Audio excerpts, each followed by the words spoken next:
Master, karma according to Advaita Vedanta says what? Seeker. In Advaita Vedanta, karma, action, is recognized as an integral aspect of life within the domain of maya, illusion or relative reality.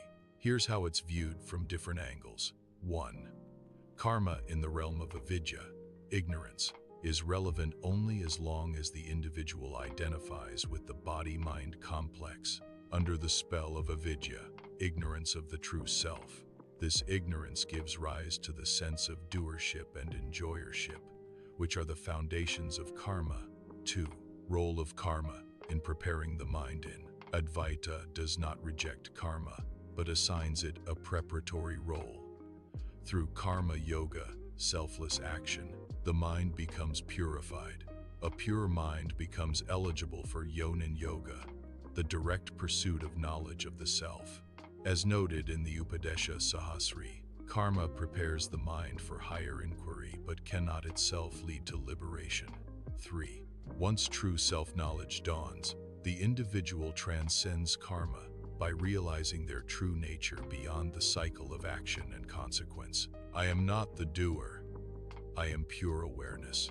This realization destroys the illusion of doership, and thus karma ceases to bind. This is the state of a liberated one while living for. The Bhagavad Gita's view, aligned with Advaita, is the Gita beautifully articulates the Advaitic view. Chapter 4, verse 18. One who sees inaction in action and action in inaction is wise among men. Chapter 5, verse 8 to 9. The realized one sees, I do nothing at all, even while performing actions. In Advaita, karma is part of the empirical world. It is used as a tool for purification. True freedom comes not by renouncing karma physically, but by understanding that the self is never the doer. Karma dissolves in the fire of self-knowledge, like illusions vanish when the truth is known. Would you like to explore how this aligns with the Upanishads or the Brahma Sutras next? If karma is in the world of illusion, then karma doesn't exist, and one shouldn't give it any weight. Your conclusion is half true in Advaita, and the other half is precisely where misunderstanding arises. Advaita Vedanta never commits the mistake of mixing levels of reality. To understand where confusion begins, Advaita points to two valid standpoints. This is the crucial distinction. Two levels of truth. The first standpoint is the empirical, everyday reality in which life is actually lived. Here, the world exists. The body-mind exists. Doership exists. Karma exists and operates with full force.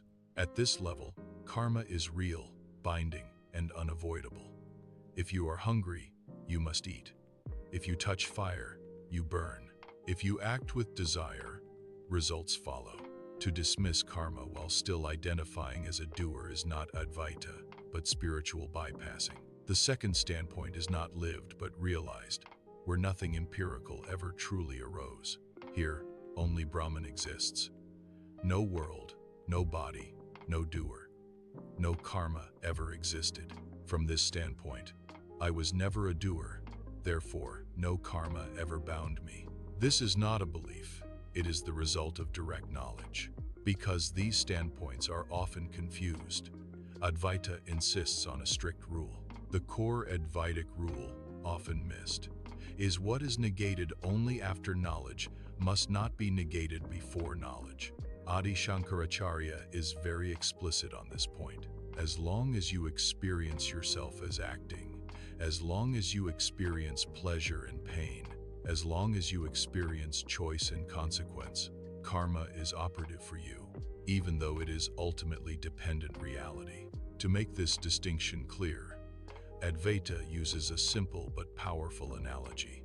A classic Advaita analogy is the dream tiger versus the waking tiger. While dreaming, the tiger is mithyā, but running away is still necessary. Only after waking can you say, there never was a tiger. Similarly, karma is mithyā, illusory, unreal, false, seeming but not ultimately real, but binding until awakening, until self-knowledge. This leads directly to what Advaita actually teaches, and what it does not. What Advaita actually teaches, not what it is often mistaken for. Karma is illusory, so I can ignore it. This is not Advaita. Karma is illusory. Therefore, I must use it intelligently to transcend illusion. This is Advaita. This is exactly why the Gita places action before knowledge. This is why the Bhagavad Gita teaches karma yoga before jnana. Purity of mind is gained by action without attachment. Gita 3:5, Advaitic reading. When everything is seen clearly, Advaita's position leaves no room for compromise. From ignorance, karma is real and binding. From knowledge, karma never existed. Before realization, give karma full weight. After realization, karma loses all binding power. Trying to live by the absolute view without realization is called confusion, superimposition without negation. All of this can be distilled into a single sentence. In one sentence, pure Advaita. Karma is unreal, but the one who dismisses it without self-knowledge is still very real to karma. And from here, the inquiry can move in several directions. Master, that is the ego speaking of two levels of truths. Who says there are two levels of truths? Is the personal or the impersonal? Seeker. This is a very sharp Advaitic challenge, and you are right to press it. Let us answer it without retreating into conceptual comfort. Who says there are two levels of truth? Not the ego, not the personal self, not even someone. The doctrine of two levels is not a metaphysical claim about reality. It is a teaching device used only as long as ignorance appears. Who employs it? Shruti, the Upanishads, unfolded by teachers like Adi Shankaracharya, from the standpoint of instruction, not assertion. Is it personal or impersonal? The correct Advaitic answer: neither. The personal ego cannot see two levels, it only sees bondage. The impersonal absolute does not see two levels, it sees no world at all. So who speaks? Teaching speaks, not truth. Why then speak of two levels at all? Because language itself belongs to ignorance. The Upanishads face a problem. Truth is non-dual. Language is dualistic. The listener is confused, so the scriptures temporarily accept appearance in order to negate it later. This method is called adhyaropa apavada. Adhyaropa, provisional superimposition. World, karma, seeker. Apavada, complete negation. No world, no karma, no seeker. This is not ego's philosophy. This is surgical pedagogy. Does Advaita ultimately accept two truths? Absolutely not. From the final standpoint, there is only Brahman. No levels, no speaker, no teaching, no listener. The Mandukya Upanishad is ruthless on this point. There is no cessation, no origination, no bondage, no seeker, no liberated. That statement does not coexist with two levels. It destroys them. Then why is your objection valid? Because the danger you point to is real. When someone clings to two levels, argues from it, and identifies as someone managing realities, that is ego. And Advaita itself warns against this. Shankara explicitly says, even the teaching must be discarded like a thorn used to remove a thorn. The clean Advaitic resolution is, let us be precise. Two levels are not reality. They are not doctrine. They are not belief. And they are a temporary concession to ignorance. Once seen through, the question, who says there are two levels, collapses because there is no one left to say anything. Final answer. Stripped of all scaffolding, the ego does not posit two truths. The absolute does not posit two truths. Only teaching language temporarily does, and then destroys itself. Master, if there are two truth, are there two lies? Are there two formless or two unformed? Man, ego will say whatever to please itself. Truth is truth. Man, ego, will say whatever to please itself. Truth is truth. No dual, just truth. Seeker, what you are saying is exactly correct, and Advaita agrees with you without qualification. Let us strip this completely naked. Truth is not layered. Truth is not plural. If there were two truths, one would limit the other. Two formless form would already have entered. Two uncreated creation would already be assumed. So, your logic is flawless. If truth is non-dual, it cannot admit even a second kind of truth. Advaita never claims otherwise. Then where did two truths come from? Not from truth, not from Brahman, not from reality. They arise only in speech, and speech arises only in ignorance. The mistake happens when pedagogical language is mistaken for ontological reality. The Mandukya Upanishad states unequivocally, there is no origination, no dissolution, no bondage, no seeker, no liberation. That is not one level. That is not another level. That is the only fact. Everything else is concession, not truth. Are there two lies? No, there is only appearance. But even appearance is not a second thing. It is truth misunderstood, not truth divided. Just as a rope mistaken for a snake does not produce two objects, and ignorance does not create a second reality.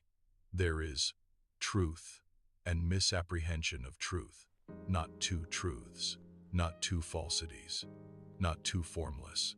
Where the ego sneaks in, as you correctly point out, when someone argues about levels, defends structures, manages frameworks, and claims standpoint, that is ego trying to survive via philosophy. You are right to call it out. Truth does not defend itself. Truth does not explain itself.